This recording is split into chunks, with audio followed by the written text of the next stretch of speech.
आपण कारल्याची भाजी बनवणार आहोत। 2 कारले आहेत ते।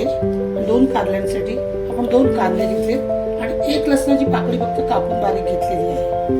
कारलं बनवण्यासाठी अगदी थोडंसं तेल टाकून घ्यावं। तेल तापल्यानंतर त्याच्यामध्ये हे कारले सोडावे।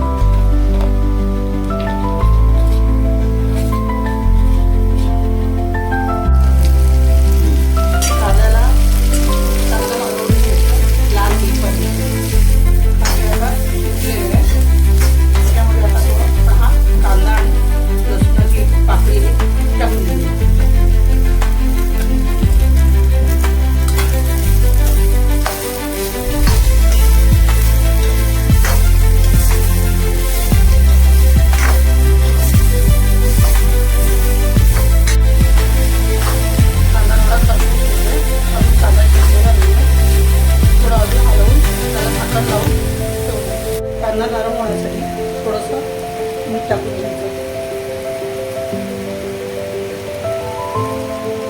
धुवून घ्यायचं म्हणजे थोडंसं कडू कमी लागतं आणि हे डायबिटीज पेशंटसाठी पण खूप चांगलं आहे। कारलं जर तुम्ही खाल्लं ना भरपूर चांगलं आहे। खाल्यानंतर ते जरा सुद्धा कडू लागत नाही।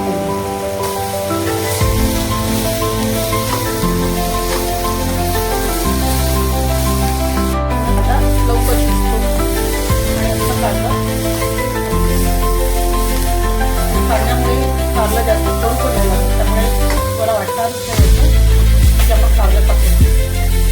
आपलं कारलं रेडी आहे। आपण सर्विंग बोलमध्ये काढून घेऊ।